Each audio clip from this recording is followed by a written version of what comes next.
வாங்க, சேல்ஸ் உலகத்துல எப்பவுமே ஒரு பெரிய விவாதம் போயிட்டு இருக்கும். அது என்னன்னு கொஞ்சம் ஆழமா பார்க்கலாம். ஆயிரக்கணக்கான சேல்ஸ்மேன் ஆன்லைன்ல கேக்குற ஒரு முக்கியமான கேள்வி இதான்.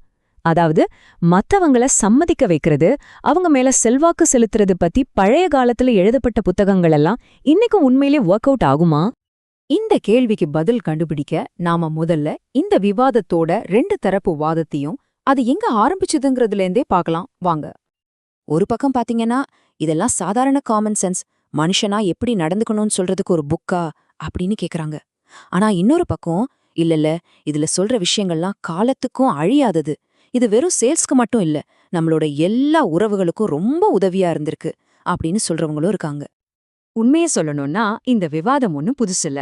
100 வருஷத்துக்கு முன்னாடியே வில்லியம் வாக்கர் அட்கின்சன் மாதிரி எழுத்தாளர்கள் எல்லாம் சேல்ஸுங்கிறதே ஒரு சைக்காலஜி சம்பந்தப்பட்ட விஷயம்னு கண்டுபிடிச்சிட்டாங்க.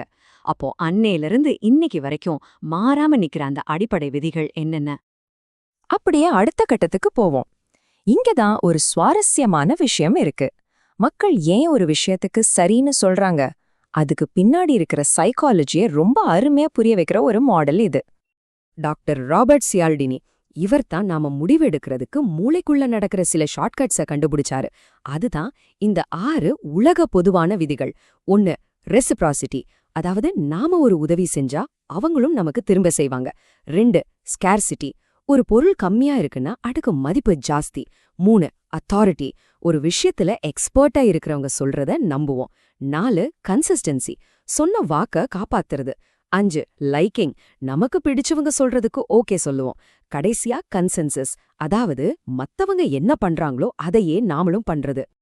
முதல்ல பற்றாக்குறை, அதாவது ஸ்கேர்சிட்டி. ரொம்ப சிம்பிளா சொல்லணும்னா, ஒரு பொருள் ரொம்ப கம்மியா தான் இருக்கு அப்படின்னு தெரிஞ்சா, ஐயோ அது நமக்கு கிடைக்காம போயிடுமோ அப்படிங்கிற பயத்திலேயே அதோட மதிப்பு நம்ம கண்ணுக்கு ரொம்ப அதிகமா தெரியும். இத நீங்க எல்லா இடத்துலயும் பார்க்கலாம். ஆன்லைன்ல டிக்கெட் புக் பண்ணும்போது இன்னும் 2 சீட் தான் இருக்குன்னு காட்டும். இல்லனா கடைகள்ல லிமிடெட் டைம் ஆஃபர்னு போர்டு வச்சிருப்பாங்க. இதெல்லாம் நம்மள அவசரப்படுத்துற ஒரு டெக்னிக் தான். அடுத்தது அத்தாரிட்டி, அதாவது அதிகாரம்.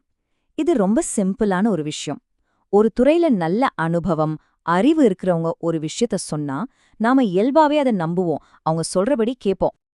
இதுக்கு தான் பெரிய பெரிய பிராண்ட்ஸ் எல்லாம் சினிமா ஸ்டார்ஸை வச்சு விளம்பரம் பண்றாங்க, இல்லனா பெரிய எக்ஸ்பர்ட்ஸ் கிட்ட இருந்து ரிவ்யூ வாங்குறாங்க. ஏன்னா அப்போதான் மக்களுக்கு ஒரு நம்பிக்கை வரும். சோ இங்க முக்கியமான பாயிண்ட் என்னன்னா, இந்த மாதிரி விதிகள் எல்லாம் மனுஷங்க ஏன் ஒரு மாதிரி நடந்துக்கிறாங்கங்கிறதுக்கு அடிப்படையான காரணத்தை சொல்லுது. அந்த காரணம் மாறவே இல்ல. ஆனா இந்த விதிகளை நாம பயன்படுத்துற இன்னைய உலகம் அது ரொம்பவே மாறிடுச்சு. இங்கதான் நம்ம விவாதத்துல ஒரு முக்கியமான திருப்புமுனை வருது. நாம இந்த விதிகளை பயன்படுத்துற இந்த காலகட்டம் இதுக்கு முன்னாடி இருந்ததை விட ரொம்பவே வேற மாதிரி இருக்கு. இன்னைக்கு ஒரு பொருளை வாங்க போற கஸ்டமருக்கு ஆயிரக்கணக்கான தகவல்கள் கொட்டுது. ஃபோன்ல, டிவியில, ஆன்லைன்லன்னு எல்லா பக்கமும் இருந்தும் மெசேஜ் வருது. இதனால அவங்களுக்கு எது தேவையோ அதை மட்டும் எடுத்துக்கிட்டு தேவையில்லாததை ஒதுக்குறதுல அவங்க எக்ஸ்பர்ட் ஆயிட்டாங்க. அதனால என்ன ஆகுதுன்னா, முன்னாடி மாதிரி சும்மா நம்ம பொருளை பத்தி பேசிட்டு இருந்தா அது இனிமே எடுபடாது. இப்போ நம்ம வேலை பொருளை விக்கிறது மட்டும் இல்ல, முதல்ல கஸ்டமரோட இணையணும், அவங்க தேவைய புரிஞ்சுக்கணும், அப்புறம்தான் அவங்கள சம்மதிக்க வைக்க முடியும். சரி, அப்போ அந்த பழைய ஆனா சக்தி வாய்ந்த விதிகளை இந்த புது உலகத்துக்கு ஏத்த மாதிரி எப்படி பயன்படுத்துறது? அதுக்கு உதவுற சில மாடர்ன் டெக்னிக்ஸ் என்னென்னு பார்க்கலாம் வாங்க. இப்ப இருக்கிற எக்ஸ்பர்ட்ஸ் எல்லாம் மனுஷ மூளை எப்படி யோசிச்சு முடிவெடுக்குதுங்கிற அறிவியலை வச்சு சில புது டெக்னிக்ஸ் பயன்படுத்துறாங்க. இதுல ஃப்ரேமிங், ஆங்கரிங், ஸ்டோரி டெல்லிங் மாதிரி விஷயங்கள்லாம் அடங்கும். ஃப்ரேமிங்குக்கு ஒரு சின்ன உதாரணம் பார்ப்போம். இந்த புது சாஃப்ட்வேரோட விலை $5000 அப்படின்னு சொல்றதுக்கு பதிலா, இந்த சாஃப்ட்வேரை யூஸ் பண்ற டீம்ஸ் மாசத்துக்கு 15 மணி நேரத்தை மிச்சப்படுத்துறாங்க, வருஷத்துக்கு $18,000க்கும் மேல சேமிப்பு அப்படின்னு சொன்னா எப்படி இருக்கும்? இங்க நாம அத ஒரு செலவா காட்டாம ஒரு பெரிய நஷ்டத்தை தடுக்கிற முதலீடா காட்டுறோம். நஷ்டத்தை தவிர்க்கிறதுங்கிறது மனுஷங்களுக்கு ஒரு பெரிய உந்து சக்தி. இப்போ ஒரு இன்ட்ரெஸ்டிங்கான விஷயத்த பாருங்க. நவீன முறைகள்ல கஸ்டமர் கிட்ட இருந்து வர எதிர்ப்புகளை எப்படி பாக்குறாங்க தெரியுமா? ஒருத்தர் வேண்டான்னு சொல்றது நிராகரிப்பு இல்ல, அது அவங்களுக்கு அந்த விஷயத்துல ஆர்வம் இருக்குங்கிறதுக்கான அடையாளம். இதுக்கு LARE அப்படின்னு ஒரு சூப்பரான மாடல் இருக்கு. இதுல 4 ஸ்டெப்ஸ் இருக்கு. முதல்ல எல், லிசன், அதாவது அவங்க சொல்றத குறுக்கிடாம முழுசா கேட்கணும். அடுத்து ஏ, அக்னாலேஜ், நீங்க சொல்றது புரியுதுன்னு அவங்க கவலையை ஏத்துக்கணும். மூணாவது எக்ஸ்ப்ளோர். ஏன் அப்படி சொல்றாங்கன்னு கேள்விகள் கேட்டு ஆழமா ஆராயணும். கடைசி ஸ்டெப் ரெஸ்பாண்ட். இது எல்லாத்தையும் செஞ்சதுக்கு அப்புறம் தான் நம்ம பதில சொல்லணும். இந்த முறைப்படி போனா நம்ம அவசரப்பட்டு பதில் சொல்றதுக்கு முன்னாடி அவங்க பிரச்சனைய முழுசா புரிஞ்சுக்குவோம்.